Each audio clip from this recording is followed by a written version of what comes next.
Le flash d'information locale, présenté par Laura Sahin. Bonjour à tous et bienvenue dans votre flash d'information sur Radio JM. Nous sommes le lundi 24 juin et voici les titres de votre édition.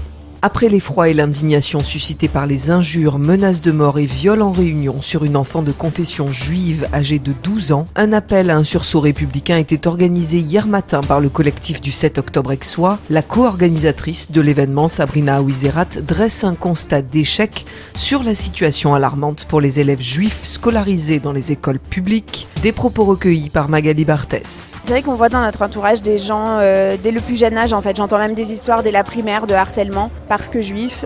On voit des gens qui retirent leurs enfants des écoles publiques et laïques parce qu'ils ont cette peur-là et qui les mettent dans des écoles juives. Et en fait, on a envie de dire non, c'est pas normal. Bien sûr que nous aussi, on a un rôle à jouer en étant soutien psychologique des étudiants, en étant soutien psychologique et armer en fait les étudiants et les jeunes juifs à se défendre. Mais aujourd'hui, la seule solution qu'on trouve pour l'instant, c'est de les retirer, de les déscolariser, de leur donner des cours à distance ou de les mettre en école juive. Et c'est pas normal. On a envie de dire stop à ça et on a envie de demander aux Français de se réveiller par rapport à ça. Il y a quelques non-juifs qui se sont mobilisés, merci à eux, mais c'est vrai que c'est trop peu. Pourtant, c'était pas faute d'avoir envoyé à plusieurs associations de lutte contre le racisme, à des associations de chefs d'entreprise, à des associations laïques, et malheureusement, aucune n'a répondu à notre appel et aucune n'a voulu prendre la parole à nos côtés. Donc on déplore ça fortement. Gabriel Attal, qui était en déplacement à Marseille vendredi dernier, s'est d'ailleurs exprimé sur la mesure annoncée par le président de la République, qui est pour un temps d'échange dans les écoles dédiées à l'antisémitisme et au racisme. Écoutez les mots du Premier ministre au micro de Jordan Toiti. Le discours intraitable contre l'antisémitisme comme contre le racisme, l'homophobie, il faut qu'il soit permanent et constant. L'école, c'est et ça doit rester un sanctuaire où précisément on apprend ce que c'est qu'être un citoyen. Le respect des autres, le respect des règles, les luttes contre les discriminations, la tolérance. Et donc oui, c'est évidemment le rôle de l'école d'apprendre cela. Mais je vais vous dire, les enseignants le font toute l'année. Et effectivement, ce qui a été prévu, la ministre de l'Éducation nationale s'est exprimée, c'est d'avoir un temps dédié d'ici la fin de l'année pour tous les élèves sur ces questions spécifiques de lutte contre l'antisémitisme et le racisme. Voilà, je pense que c'est évidemment utile. Ça vient en plus d'une action continue de nos enseignants, de chefs d'établissement que je veux évidemment saluer.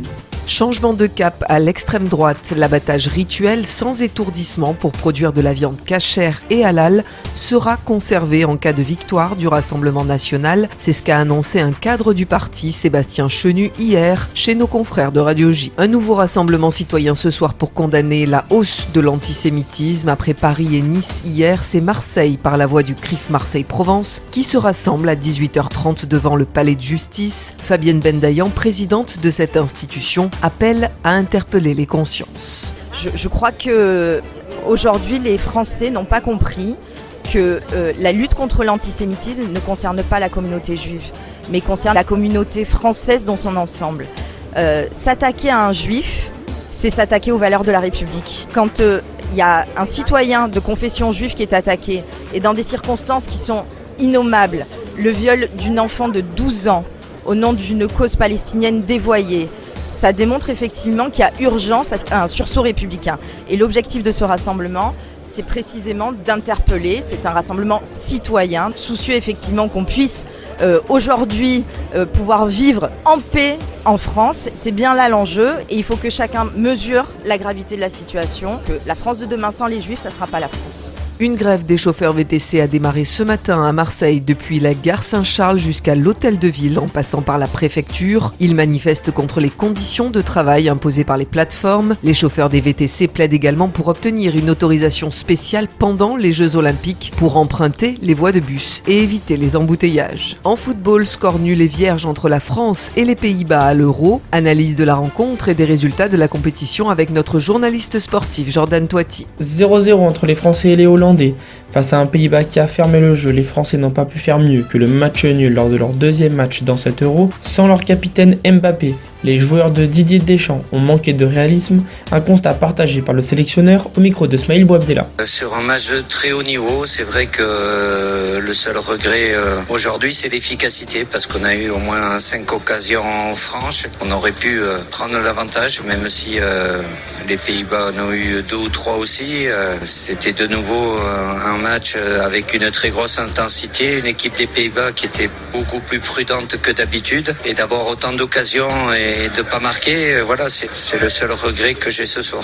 En revanche, oui, évidemment, par rapport à l'adversaire de ce soir, on a eu pas loin de 36 heures de moins de récup avec un retour tardif. Malgré tout, on a répondu sur le plan athlétique. Les Bleus affrontent la Pologne demain à 18h pour valider leur qualification presque acquise, sauf énorme surprise.